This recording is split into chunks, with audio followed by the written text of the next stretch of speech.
नमस्कार, शाम के 7 बजने को है। शंखनाद में आप सभी का स्वागत है। मैं हूं आपके साथ चित्रा त्रिपाठी।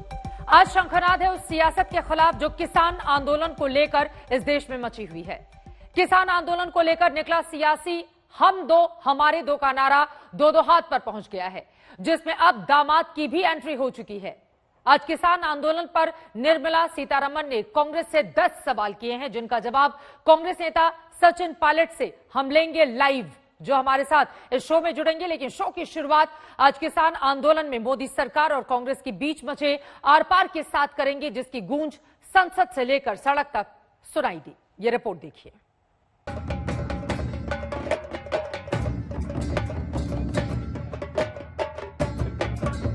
ये जो बिजनेस है, कृषि का बिजनेस है, ये भारत माता का बिजनेस है।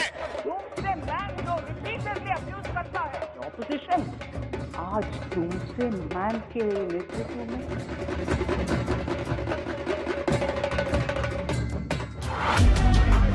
सिर पर साफा, हाथों में ट्रैक्टर की स्टीयरिंग, कभी मंच से हल दिखाकर किसान समस्या का हल निकालने का भरोसा देना, तो कभी खाट पर बैठकर पंचायत के जरिए कृषि कानून पर माथापच्ची। बाकायदा ढोल नगाड़ों के साथ किसानों को जमीन खोने के डर का हवाला देकर सियासी जमीन तलाशने की कोशिश जारी है। किसान आंदोलन को लेकर राहुल गांधी ने सियासी ट्रैक्टर दौड़ा दिया है, जहां राहुल के निशाने पर मोदी सरकार है। नरेंद्र मोदी जी चाहते हैं कि जो आपका है, जो 40% हिंदुस्तान का है, वो सिर्फ 2 लोगों के हाथ में चला जाए। और हिंदुस्तान का किसान कह रहा है कि हम मर जाएंगे, मगर हम ये नहीं होने देंगे, कभी नहीं होने देंगे। आप किसान के घर में डाका डाल रहे हो, आप उससे चोरी करने की कोशिश कर रहे हो, आप जो उसका है उससे छीन कर हम दो हमारे दो को देने की कोशिश कर रहे हो। और फिर आप कहते हो किसानों से मैं बात करने को तैयार हूं। कोई किसान आपसे बात नहीं करेगा जब तक आपने ये कानून वापस नहीं लिया। हिंदुस्तान का एक किसान आपसे नहीं बात करेगा। एक तरफ सड़क पर हुंकार तो दूसरी ओर संसद में संग्राम।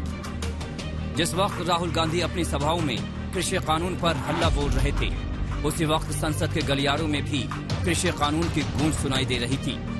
बजट के जवाब में आज निर्मला सीतारमण पूरे आक्रमण मूड में थी। मुद्दा किसानों का था और टारगेट राहुल गांधी। एक जो सबसे बड़ा मित्र है, उसको पूरे हिंदुस्तान के अनाज, फल और सब्जी को बेचने का अधिकार। ये है पहले कानून का इंटेंट। नुकसान किसका होगा? नुकसान ठेले वालों का होगा, नुकसान छोटे व्यापारियों का होगा, नुकसान जो लोग मंडी में काम करते हैं, लाखों लोग, उनका होगा। इससे पहले डॉक्टर मनमोहन सिंह का इंसल्ट वो कानून के ऊपर, उससे पहले डॉक्टर मनमोहन सिंह विदेश में जब प्रधानमंत्री के नाते गए थे, उस समय उनके द्वारा पास किया गया ऑर्डिनेंस को फाड़ करके फेंका कूड़े में। Why does he choose to insult continuously insulting constitutionally elected authorities? राष्ट्रपति हो, प्रधानमंत्री हो, सबके प्रधानमंत्री हो, आपके प्रधानमंत्री हो, कंटिन्यूअसली इंसल्टिंग। एक ओर सड़कों पर किसान डटे हैं, तो दूसरी ओर कृषि आंदोलन पर सियासत चरम पर है। किसानों को लेकर अब मोदी सरकार और कांग्रेस में आर पार की जंग शुरू हो गई है। हिमांशु मिश्रा के साथ शरद कुमार, आज तक। तो किसानों के मुद्दे पर सियासत लगातार जारी है, लेकिन किसान आंदोलन पर राहुल के हम दो हमारे दो वाले वार पर सियासत तेज हो गई है। ये लड़ाई अब किसान से बढ़कर दामाद पर आ गई है। 4 लोग चलाते हैं, हम दो और हमारे दो। जैसे उस टाइम नाम सब जानते हैं, नाम सब जानते हैं। नो आप बोलो, आप डिस्टर्बेंस मत। हम दो हमारे दो। ये किसकी सरकार है? हम दो हमारे दो की। मैंने सोचा वो खड़े होकर के ये बात बोलेंगे, प्रधानमंत्री जी आपने तो स्मॉल फार्मर्स के ऊपर इतना अच्छा बोल दिया, मैंने मेरे अपना दो से बोल दिया प्लीज जमीन वापस कर दो फार्मर्स को, क्योंकि हम तो सस्ते में उनसे ले लिया, मगर ये किसान का जमीन है, हम खड़े होना है, राजनीति में है, इसीलिए राजनीति के हमारे परिवार हम और मैं खड़े होना है, आप जमीन वापस कर दो जी। और इधर हाथ करके बोल सकते थे हम दो हमारे दो में दामाद को मैंने आदेश करके आई हूं कि जमीन वापस करो, नहीं किया। राष्ट्रपति भाषण के समय माननीय प्रधानमंत्री जी का जवाब था, उसमें उन्होंने बहुत सारे छोटा किसान के ऊपर बात बोली। मैंने सोचा उन विषयों में, क्योंकि छोटा किसान से हम दो हमारे दो के लिए किसान से जमीन हड़पती गए, मैंने सोचा वो खड़े होकर के ये बात बोलेंगे, प्रधानमंत्री जी आपने तो स्मॉल फार्मर्स के ऊपर इतना अच्छा बोल दिया, मैंने मेरे अपना दो से बोल दिया प्लीज जमीन वापस कर दो फार्मर्स को, क्योंकि हम तो सस्ते में उनसे ले लिया, मगर ये किसान का जमीन है, हम खड़े होना है, राजनीति में है, इसीलिए राजनीति के हमारे परिवार हम और मैं खड़े होना है, आप जमीन वापस कर दो जी। और इधर हाथ करके बोल सकते थे हम दो हमारे दो में दामाद को मैंने आदेश करके आई हूं कि जमीन वापस करो, नहीं किया, वो भी नहीं हुआ। मेरा एक्सपेक्टेशन वो 6 था सर, नहीं हुआ। आरोप प्रत्यारोप का दौर इस पूरे मामले में लगातार जारी है। एक तरफ राहुल गांधी को आपने सुना और जवाब में निर्मला सीतारमण वित्त मंत्री ने खुद मोर्चा संभाला और हम दो हमारे दो में दामाद का भी जिक्र करते हुए वो नजर आई। लेकिन कांग्रेस पार्टी किसान आंदोलन पर जिस तरह से आगे बढ़ी है, उसी पर चर्चा करने के लिए इस वक्त हमारे साथ खुद राजस्थान के पूर्व deputy chief minister Sachin Pilot ji live जुड़ चुके हैं। सचिन जी बहुत स्वागत है आज तक पर आपका। और मेरा पहला सवाल यही है, चाहे प्रधानमंत्री घंटों तक समझाएं या खुद वित्त मंत्री सामने आकर बताएं कि कृषि कानून किसानों के हित में है, लेकिन क्या कांग्रेस पार्टी को इस कृषि कानून और किसानों के जरिए अपनी उड़ान नजर आ रही है? इस वजह से इतना अग्रेसिव अप्रोच है कांग्रेस पार्टी का? देखिए, अगर किसान सारे खुश होते इस कानून से तो लाखों की तादाद में दिल्ली की सरहद पर पिछले 2.5 महीने से इस ठंड में लोग क्यों बैठे हैं? अगर इस कृषि कानून से सब लोग संतुष्ट होते संसद के अंदर तो उनके खुद के सहयोगी दल एनडीए के छोड़ के क्यों जाते? 200 लोगों की शहादत हो गई है, पूरा देश में आज आक्रोश है और बात कांग्रेस बीजेपी की नहीं है, ये अन्नदाताओं की बात है। और मुझे समझ में नहीं आता कि सरकार को जिद क्या है। जिन किसानों की भलाई की बात आप कर रहे हैं, अगर वो मुखर होकर कह रहे हैं कि हमको ये कानून पसंद नहीं है, हम इनका विड्रॉल चाहते हैं, तो ये व्यक्तिगत आरोप लगाने के बजाय केंद्र की सरकार को चाहिए कि इन अन्नदाताओं पर सहानुभूतिपूर्वक कार्रवाई करें। उनका आपने बिजली पानी बंद कर दिया, उनके शौचालय हटा लिए, कीलें गाड़ दी सड़कों के अंदर, उन पे केस कर रहे हो, दमन कर रहे हो। इस प्रकार से राजनीति होती नहीं है। और कांग्रेस पार्टी ने शुरुआत नहीं करी, ये सरकार ने जबरदस्ती कानून बनाए हैं। कानून को विड्रॉ करने के लिए किसानों की मांग के साथ कांग्रेस पार्टी खड़ी है। कांग्रेस ने कहा कि हम उनका समर्थन करते हैं। आप उनसे बात कर रहे हैं 11-12 बार और वो बातें निर्णायक नहीं हो पाई क्योंकि आपने सिर्फ उनको थकाने का काम किया। और आज संसद में जो वित्त मंत्री महोदय ने बातें बोली हैं, उन्होंने इतना समझा नहीं पाई देश को कि इन कानूनों से किसानों का फायदा कैसे होगा। एमएसपी आप गारंटी नहीं कर रहे हो, आप स्टॉक सीमा को खत्म कर रहे हो, छोटा किसान बिल्कुल आपात स्थिति में आ जाएगा। तो किसानों का भला अगर नहीं कर पा रहे हो, कम से कम हानि तो ना करो। और हमारी पार्टी, हमारे नेता शुरू से इस बात पे कह रहे हैं, संसद के अंदर संसद के बाहर, कि बहुत हो चुका। इतना किसान दुनिया में लोग कह रहे हैं, देश भर का किसान आक्रोशित है, ये गलत है। और अंत में कहना चाहता हूँ, ये कृषि बिल जो है, ये किसी ने सरकार पे दबाव डाला है, क्या व्यवस्थाएं आपकी हैं कि आप वापस नहीं ले पा रहे हैं। इसलिए मुझे लगता है कि अंत में सरकार को अपनी जिद छोड़कर ये कानून वापस लेने चाहिए। लेकिन जब देश में प्रधानमंत्री खुद ही सामने आकर इस बात का जिक्र करें कि दरअसल इससे पुरानी व्यवस्थाएं खत्म नहीं हो रही हैं, एमएसपी थी, है और जारी रहेगी, ये एक वैकल्पिक प्रावधान है जिसको किसान अपना सकते हैं और अपनी जिंदगी को बेहतर बना सकते हैं। इसके साथ ही मैं जल्दी से बता देती हूं दर्शकों को, और इसी से जुड़ा हुआ सवाल भी सचिन जी आपसे। आज संसद में निर्मला सीतारमण ने कांग्रेस से कई सवाल पूछे हैं जिनके जवाब आप देंगे, लेकिन निर्मला ने पहला आरोप लगाया है कि जिस कृषि कानून का आज कांग्रेस विरोध कर रही है, उसी कृषि कानून की कल तक तो वकालत करती हुई चली आई थी। एक बार सुन लेते हैं, फिर इस पर आप जवाब दीजिएगा। सुनिए वित्त मंत्री को। सर, खड़े होकर के जब फाउंडेशन ले कर रहे थे बजट स्पीच का, जो बजट स्पीच नहीं हुआ उसका फाउंडेशन ले करते हुए फर्स्ट इशू मेरा एक्सपेक्टेशन था, हाँ बजट में चर्चा करने से पहले फार्म लॉस के ऊपर ये बात बोलेंगे, ये स्पष्टीकरण देंगे कि क्यों कांग्रेस पार्टी की पोजीशन यू टर्न लिया। पहले तो इसका समर्थन देते थे, अभी क्यों बदला। पहले समर्थन लेते थे, अब बदल गए हैं, मतलब इसमें राजनीति दिखाई दे रही है कांग्रेस पार्टी को अपनी। सचिन जी, कितना सरासर झूठ बोला जा रहा है। हम लोगों ने कहा था कि हम कृषि में निवेश चाहते हैं, हम कृषि में इन्वेस्टमेंट चाहते हैं, लोगों की भलाई चाहते हैं। ये 3 कानून का निर्माण तो सरकार ने अपने आप किया है। किस किसान से बात करी है? और कांग्रेस ने कभी नहीं कहा कि इस प्रकार के कानून हम लोग बनाएंगे। हमने कहा इसमें साइंटिफिक इनपुट्स आए, इन्वेस्टमेंट्स हो, टेक्निकल सप्लीमेंट्स हो, लोगों को क्रेडिट मिले और मंडियां खुले। लेकिन आपने एपीएमसी का एक्ट बिहार में खत्म हुआ 2006 में। इन 15 सालों में बिहार में किसानों के क्या हाल हुए, उदाहरण हमारे सामने है। ये आरोप लगाने के यू टर्न की बात कर रहे हैं। यू टर्न तो बीजेपी ने लिया है, आधार पे लिया, जीएसटी पे लिया, एफडीआई पे लिया। और जो काम आप पहले सरकार के विरोध में करते थे,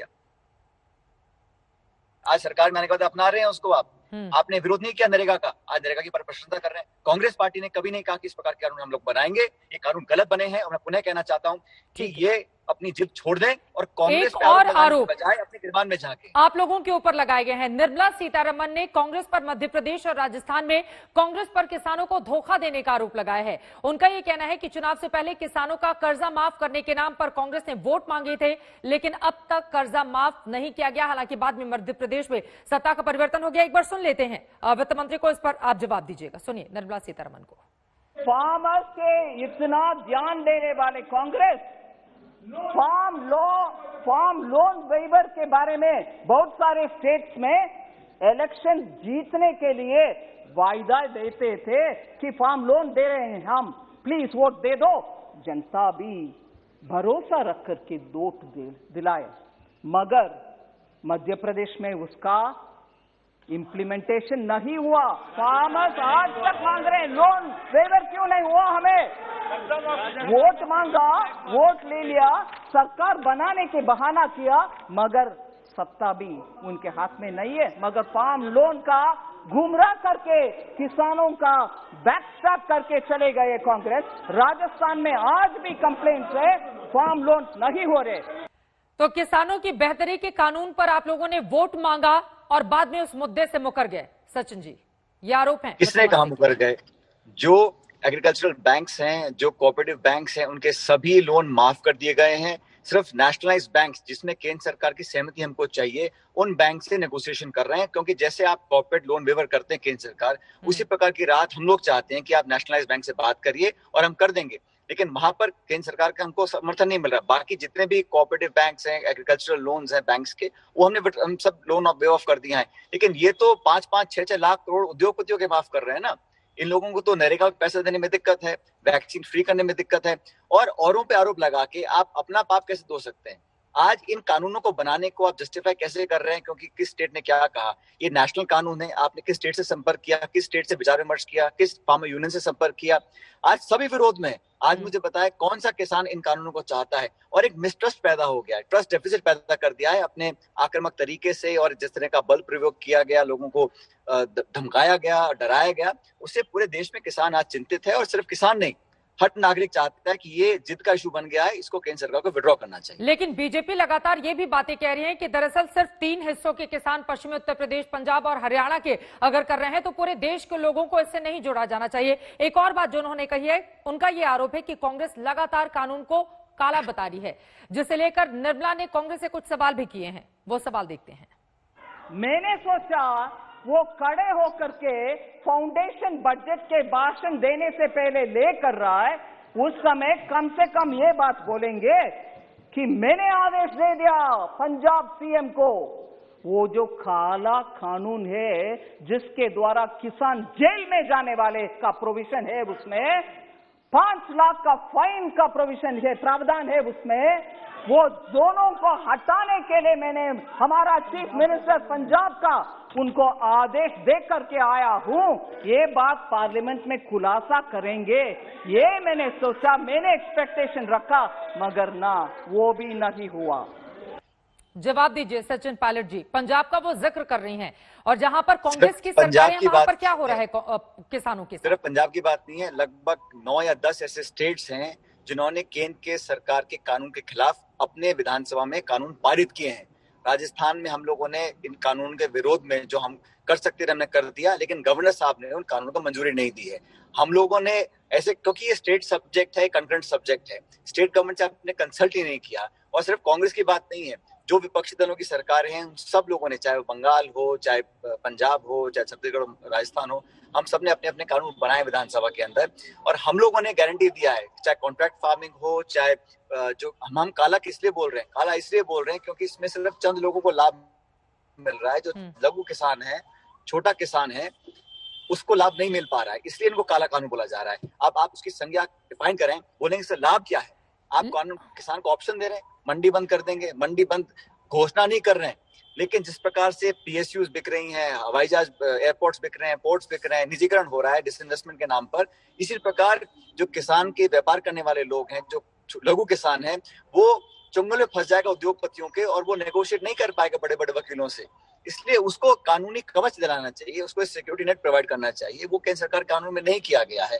इसलिए ये हर तरह से किसान के लाभ में है नहीं, ये आम जनता मानती है, लेकिन सरकार ने मन बना लिया है और वापस लेने को तैयार नहीं है। इसका जवाब तो फिर हम कैसे दे सकते हैं? अंत में हम लोग लेकिन जो बातें आप कह रहे हैं कि ऐसा होगा तो ये हो जाएगा, सरकार कह रही है कि मंडियां खत्म नहीं होंगी, लेकिन कांग्रेस पार्टी डर दिखा रही है किसानों को, और यकीनन कुछ किसानों की ओर से भी इस तरह की आवाजें बुलंद की जा रही हैं, लेकिन बार बार ये कहना है कि मंडियां खत्म नहीं होंगी, हम तो वैकल्पिक व्यवस्था दे रहे हैं किसानों को।